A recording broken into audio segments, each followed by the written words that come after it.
안녕하십니까? 인생의 복잡한 문제들을 말씀으로 단칼에 해결해주는 김종근 목사의 쾌도 남마입니다.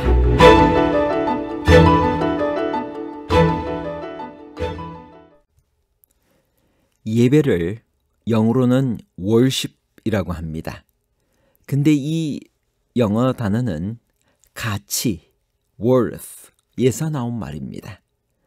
인간으로서의 가치를 상실한 가치 없는 인간의 특징은 어떤 것일까요? 왜 셋의 후손은 하나님께 충성함을 공공연히 고백하였고 가인의 후손은 하나님을 무시하고 불순종하였을까요?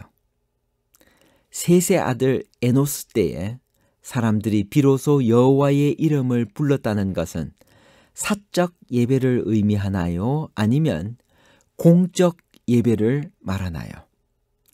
사적 예배와 공적 예배에 관한 복잡한 문제를 하나님 말씀의 가르침으로 명쾌하게 해결해 드리겠습니다. 예배란 무엇일까요? 요한복음 4장 23절. 아버지께 참으로 예배하는 자들은 신령과 진정으로 예배할 때가 오나니 곧 이때라. 아버지께서는 이렇게 자기에게 예배하는 자들을 찾으시느니라. 자기를 낳아 길러주신 부모님의 존재와 사랑에 반응하는 것이 효도입니다. 그것은 자식의 마땅한 도리입니다. 그것은 사람이 자신의 존재의 기원과 자신의 생명의 근원을 인정하는 인격적인 행위입니다. 효도할 때 자식으로서의 인간의 정체성이 확립되는 것입니다. 사람다워지는 것입니다. 인간은 지음을 받은 피조물입니다. 인간이 자신의 피조성을 인정할 때 비로소 인간성을 지니게 됩니다. 그리고 참으로 인간다워집니다. 이처럼 피조물인 인간이 자신의 존재를 가능하게 하신 창조주 하나님의 존재를 인정하고 그분의 속성인 사랑에 반응하고 그분에게 합당한 존경과 감사를 드리는 것이 예배입니다. 예배는 가치, worship, worth에서 나온 말입니다. 예배는 인간이 최고의 가치를 하나님께 돌리는 가장 가치 있는 일입니다. 거기에 인간의 가치가 있습니다. 그러므로 예배하지 않는 인간은 피조물인 인간으로서의 가치를 상실한 가치 없는 인간이 되는 것입니다. 예배할 때 비로소 인간은 자신이 하나님의 사랑의 대상으로 창조된 피조물임을 깨닫는 인간의 정체성을 찾게 되고 경험하게 되는 것입니다. 비로소 진정한 인간이 되는 것입니다. 진정한 예배는 거래가 아닌 사랑의 관계입니다. 그것이 바로 부모와 자식의 관계처럼 거래 없이도 유지될 수 있는 유일하고도 절대적인 관계인 예배인 것입니다. 여호와의 이름을 부른다라고 하는 의미는 무엇일까요? 창세기 12장 8절. 거기서 베델 동쪽 산으로 옮겨 장막을 치니 서쪽은 베델이요 동쪽은 아이라. 그가 그곳에서 여호와께 제단을 쌓고 여호와의 이름을 부르더니. 성경에서 여호와의 이름을 부른다는 말은 종종 공적인 예배를 의미하는 것으로 사용되었습니다. 아브라함은 가는 곳마다 예배를 드렸는데 성경은 그 사실을 그가 단을 쌓고 여호와의 이름을 불렀다라고 말합니다. 가인의 자손들의 특징은 무엇일까요? 창세기 4장 16절. 가인이 여호와 앞을 떠나서 에덴 동쪽 노 땅에 거주하더니. 가인의 자손들의 특징은 한마디로 하나님을 떠나 살고 있는 후손들의 이야기입니다. 하나님을 떠난 인간의 비극은 어떤 것일까? 부조화 선지자 81페이지. 하나님의 저주를 받고 가인은 그 아버지의 가족을 떠나갔다. 그는 먼저 땅을 경작하는 일을 직업으로 삼았고 다음에는 한 도시를 건설하여 그의 장자의 이름을 따서 도성의 이름을 붙였다. 그는 에덴의 회복에 대한 약속도 버리고 죄로 저주받은 세상에서 자기의 소유와 즐거움을 얻으려고 여호와 앞을 떠났다. 그리하여 그는 이 세상 신을 숭배하는 많은 무리의 조상이 되었다. 그의 후손들은 단순히 세속적이고 물질적인 발전에 있어서는 탁월하였다. 그러나 그들은 하나님에 대해서는 무관심하였고 사람을 위한 하나님의 목적에도 반대하였다. 셋의 후예들의 특징은 무엇인가요? 창세기 4장 25절에서 26절에 있는 말씀입니다. 아담이 자기 아내와 동침하며 그가 아들을 낳아 그의 이름을 셋이라 하였으니 이는 하나님이 내게 가인이 죽인 아벨 대신에 다른 씨를 주셨다 함이며 셋도 아들을 낳고 그의 이름을 에노스라 하였으며 그때 사람들이 비로소 여호와의 이름을 불렀더라. 셋의 후예들의 특징은 한마디로 하나님께 예배를 드리는 후손들입니다. 부조와 선지자 81페이지.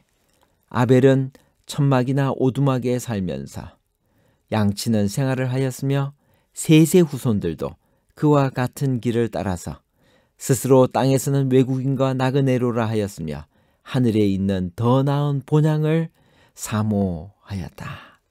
여기서 우리는 두 가지 사실을 배울 수 있습니다. 첫째, 하나님께서 친히 구속 역사를 주권적으로 이끌어 가신다는 것입니다. 둘째, 여호와의 이름을 부르는 것은 세상 어떤 것보다도 더 의미 있고 귀한 것입니다. 셋의 아들 에노스 때에 사람들이 비로소 여호와의 이름을 불렀다라고 하는 말의 의미는 무엇일까요? 창세기 4장 26절. 셋도 아들을 낳고 그 이름을 에노스라 하였으며 그때 사람들이 비로소 여호와의 이름을 불렀더라. 이 구절의 의미에 대해 그동안 제기된 여러 해석으로는 다음과 같은 것들이 있습니다. 첫째로, 이를 공식적이고 체계적인 공적 예배가 시작된 것으로 보는 견해입니다. 둘째로, 마치 그리스도를 믿는 자들을 그리스도인이라고 부르는 것처럼 셋의 후예가 자신들을 여호와의 이름으로 부르기 시작했다고 보는 견해입니다. 셋째로, 셋의 후예가 가인의 후예에게 여호와 신앙을 전하기 시작했다고 보는 견해입니다. 넷째로, 가인의 후예가 우상을 섬기며 여호와의 이름을 모독하기 시작했다고 보는 견해입니다. 이 네 가지 견해 중 어떤 것이 이 구절의 진정한 의미일까요? 결론부터 말하면 이 구절은 이 모든 의미를 다 포함하고 있습니다. 셋의 후예들에 의해 공적인 예배가 시작되었을 때 자연스럽게 위에서 언급한 나머지 세 가지 현상들이 결과적으로 나타났을 것입니다. 즉, 셋의 후예들은 자연스럽게 자신들을 여호와의 이름으로 부르기 시작하였을 것이고 가인의 후예들은 하나님을 모독하기 시작하였을 것이며 그런 가인의 후예들에게 셋의 후예들이 여호와 신앙을 전하기 시작하였을 것입니다. 부조와 선지자 80페이지에는 다음과 같은 말씀이 있습니다. 그러나 인구가 증가함에 따라 두 계급 사이의 구별이 더욱 현저하게 되었다. 한편에서는 하나님께 충성함을 공공연히 고백하였고 다른 편에서는 하나님을 무시하고 불순종하였다. 여러분은 과연 어떤 삶을 사시기 원하십니까? 공적인 예배, 공공연히 나는 하나님을 섬긴다라고 고백하시겠습니까? 아니면 하나님을 무시하고 불순종하시겠습니까? 하나님께서 오늘 이 마지막 시대에 우리에게 가장 바라시는 것은 무엇일까? 참된 예배를 통한 영혼 구원을 원하십니다. 예수님은 한 영혼을 사랑하셔서 그 한 사람이라도 구원하기 위해 십자가에 죽으러 오신 사실을 우리가 알기를 원하십니다. 실물교훈 187페이지. 비록 잃어버린 영혼이 단 한 사람뿐이라 할지라도 그리스도께서는 그 한 영혼을 위하여 죽으셨을 것이다. 결론입니다. 첫째, 예배는 인간이 최고의 가치를 하나님께 돌리는 가장 가치 있는 일입니다. 둘째, 성경에서 여호와의 이름을 부른다는 말은 종종 공적인 예배를 의미하는 것으로 사용되었습니다. 셋째, 셋의 후손은 하나님께 충성함을 공공연히 고백하였고, 가인의 후손은 하나님을 무시하고 불순종하였습니다. 오늘 우리 모두는 셋의 후손처럼 하나님을 섬긴다고 고백하고, 공적으로 고백하고, 그리고 그 하나님의 가르침을 따라 믿음으로 순종하며 살아가며 예수님의 아름다운 품성을 닮아가는 그러한 귀한 하루가 되기를 간절히 바랍니다. 감사합니다.